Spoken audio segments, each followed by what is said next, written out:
That's a wonderful...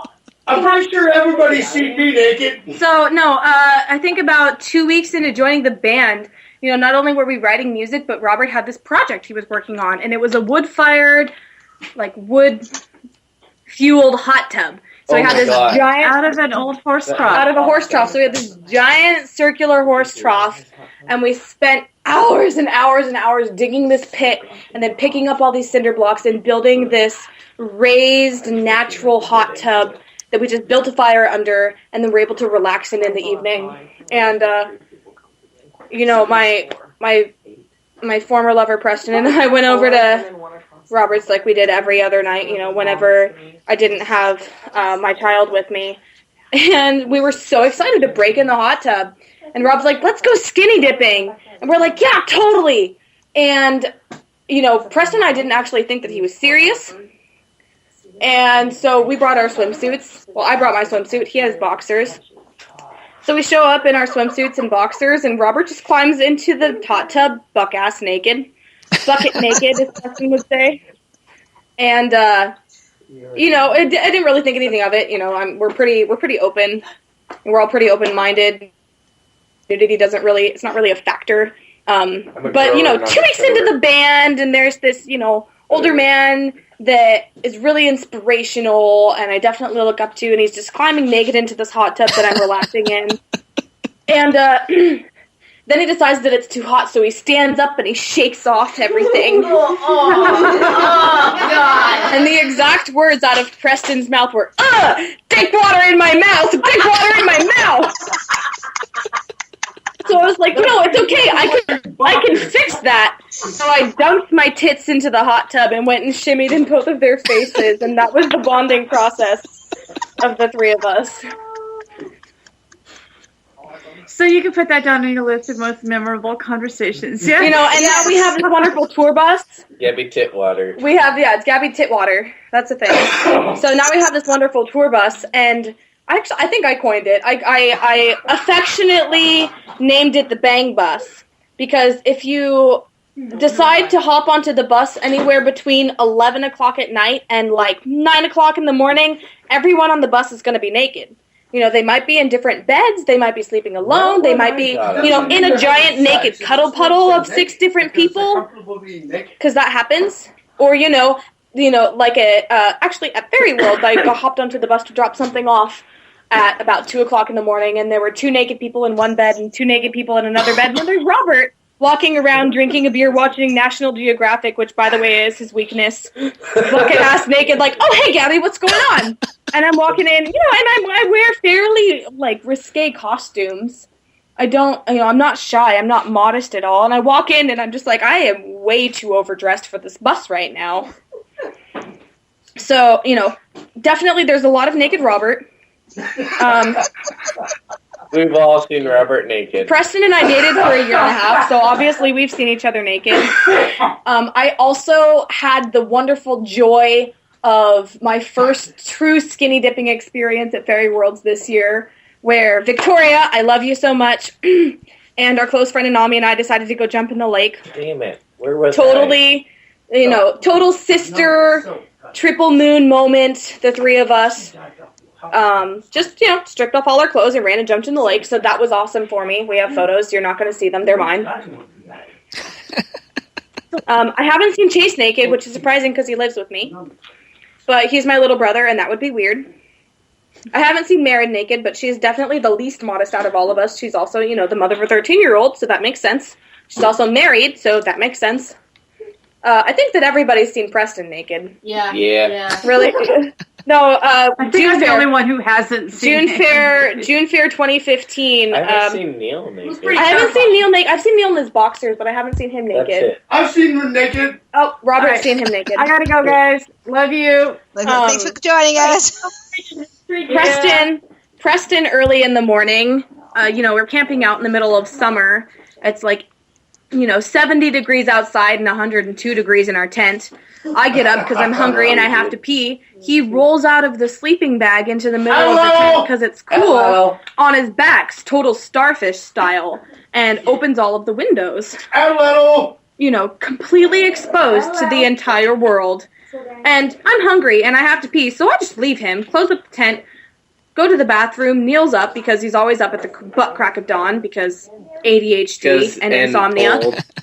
Old. When you get old, you wake I have up to earlier. wake up for work, for crying out loud. And he's like, Gabby, come join us. We have sausage cooking and there's fruit. And I'm like, food, hungry. Yes. And so I walk over to his encampment because that was the first time that we, like, as a band, we spent that time with Neil. That was our first event together. That was the first one. That was our first event with Neil and Corinne, who also love you, Corinne.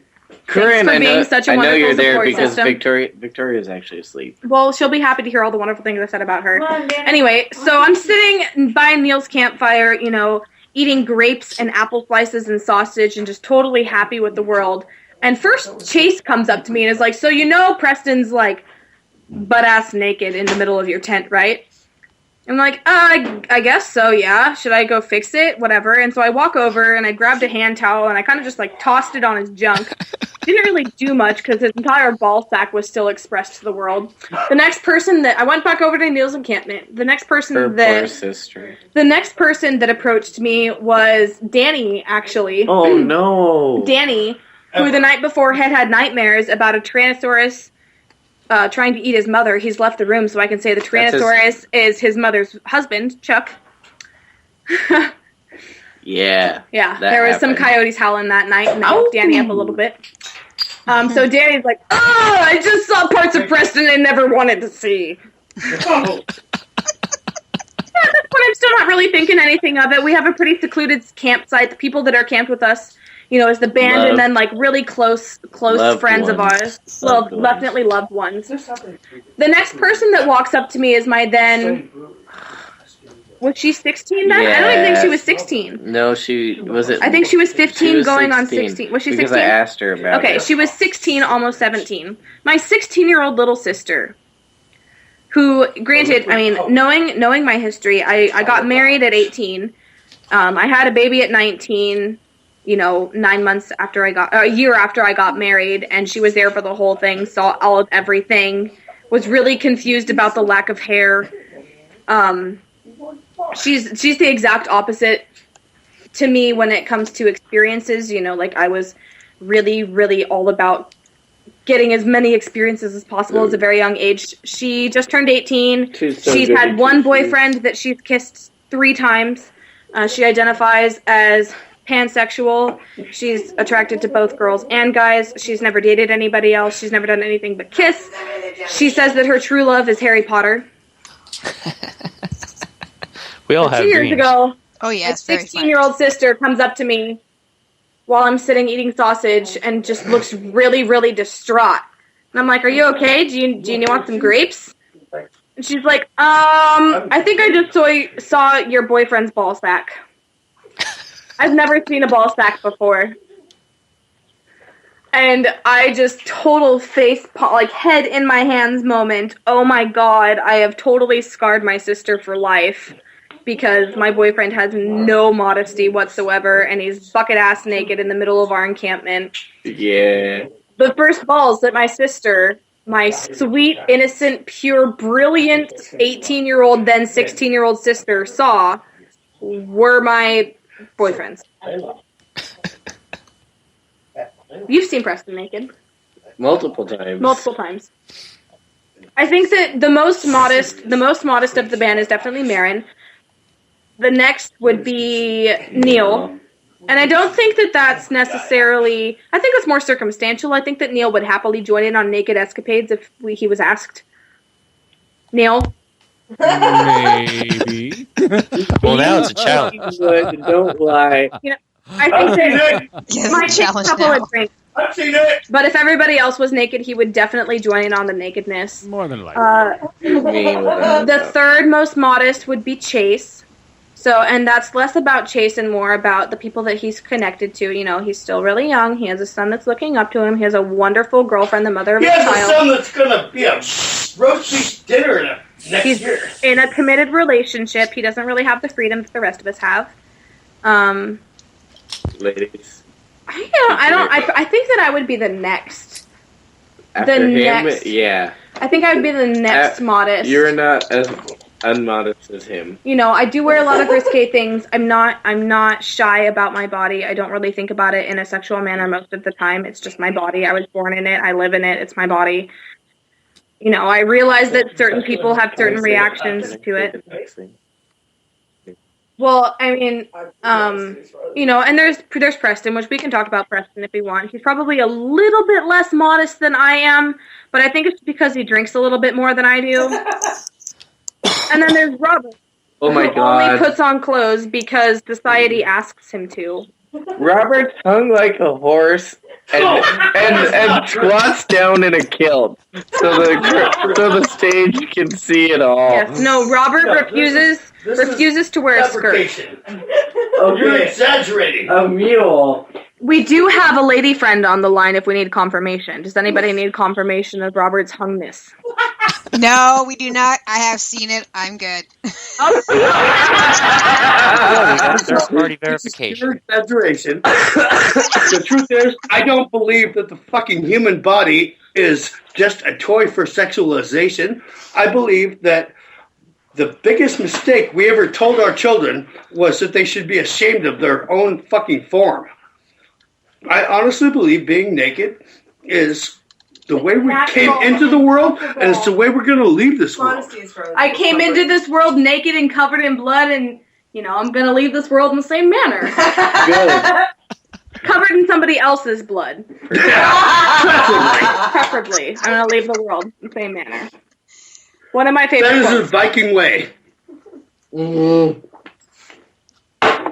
Skull. So, yes, I am most assuredly not modest.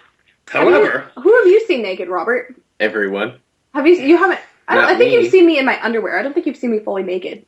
I think I've Maybe done from my... the back. In the hot tub in underwear? I Seriously? think I've I done had my... my swimsuit. I was in the van for 2 weeks. And I was, like, freshly I think I've done my best to not see you naked Okay. simply because of respect, because we have work to do. I showed you pictures. Does that count? Because I showed you the They skinny were dipping pictures. wonderful pictures. Since we are debating on who's seen that naked, how about we take a break? Yeah. Thank you so much. Nudity is natural. That's a stupid question. I totally agree. I have done nude photos a lot myself, so I know how it feels. So That's actually one of my specialties is painting naked people. Liberating. So if anybody is interested in buying either original portraits of nude people, some of them are self-portraits, let me know, Specifically or Gabby. prints, let me know. Yes, please. I had a wonderful portrait of my butt hung up in Robert's shed for the longest time. My caveman Jim. Yes, his caveman Jim had my butt hanging in it for a solid year and a half. Everyone wanted me to teach them how to be buff. So, out of respect, I created a caveman Jim just for everyone else. Speaking of, when Serenity moves out, Everyone pushed out. They're like, oh, that's too much goddamn work. I don't want to go through that much work. I want to be buff without working for it. You know? seriously, since they're debating on all that stuff, we'll take a small break. We'll be right back with more because we have a live show coming up soon. Ha Disclaimer. Let's Talk About the Music, LTATM Radio, is broadcast on Spreaker.com. We play only independent musicians from across the globe. We get all of our music from friends and MusicSubmit.com. Well, that was some boring music. Spike? Come on, where's the Justin Bieber? Where's the Katy Perry? Where's the Fallout Boy? Noddle, you have witch powers. Turn him into a chipmunk and feed him to the owl outside. I will do no such thing. We're here to talk about our website. HomeCanineNeutering.com? What? No! InvaderPet.com, where people can check out our comic strips or locate bookstores selling bookmarks with our comics on them. So, listeners, want to see comics of me, Noddle the Witch, my pets Kaylee Cat, and Spike Beagle? Go to InvaderPet.com and check us out. Seriously, though, you guys really have a canine neutering website? Hey everyone! Want to know how you can help Let's Talk About the Music stay on the air and earn some VIP privileges at the same time? Go to patreon.com/LTATM radio to find out how you can get involved. That's Patreon.com. Let's Talk About the Music.